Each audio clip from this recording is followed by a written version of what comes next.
गैरकारभाराचा ठपका असतानाही मंत्रालयामध्ये काही ठराविक अधिकाऱ्यांना वरिष्ठांकडून अभय आणि पदोन्नतीचं बक्षीस दिलं जात असल्याचा धक्कादायक प्रकार समोर आलाय।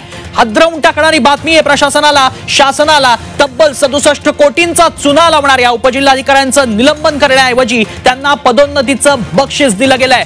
वंदना सूर्यवंशी असं या उपजिल्हाधिकाऱ्यांचं नाव आहे। याच संदर्भात अधिक माहिती जाणून घेऊयात। आमचे प्रतिनिधी गोविंद तुपे सध्या आपल्या संपर्कात आहेत। गोविंद, पदोन्नती कशी काय मिळाली, काय नेमकं प्रकरण आहे?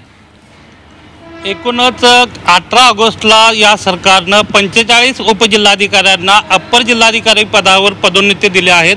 परंतु कुठल्याही सरकारी अधिकारी कर्मचाऱ्यांना पदोन्नती देत असताना त्यांची कुठल्याही प्रकारची विभागीय चौकशी सुरू आहे का किंवा इतर कुठली चौकशी सुरू आहे का याबाबतचा आढावा त्या विभागानं घेणं गरजेचं असतं आणि त्याचनंतर त्यांना पदोन्नती देण्यात येते। या 45 उपजिल्हाधिकाऱ्यांपैकी जवळपास अर्धा डझन अधिकाऱ्यांच्या वेगवेगळ्या प्रकारच्या चौकशा सुरू आहेत आणि आपण ज्या उपजिल्हाधिकारी बद्दल बोलतो आहे वंदना सूर्यवंशी यांचे तर मुद्रांक जिल्हाधिकारी असताना मुद्रांक विभागात असताना त्यांनी शासनाला 67 कोटी रुपयांचा चुना लावला असल्याचा IGRचा रिपोर्ट आहे। तसंच यांना तात्काळ निलंबित करून यांची चौकशी करा अशा पद्धतीचा अहवाल या ठिकाणी IGRचे उपमहानिरीक्षक जे आहेत त्यांनी दिलेला आहे। परंतु तो अहवाल जाणीवपूर्वक दाबून ठेवून त्याचबरोबर वंदना सूर्यवंशी यांच्यावर आणखी 2 चौकशी सुरू आहेत।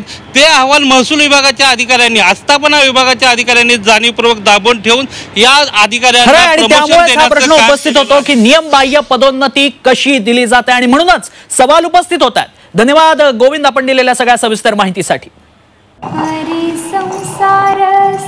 बहिणाबाईंची जात्यावरची ओवी म्हणजे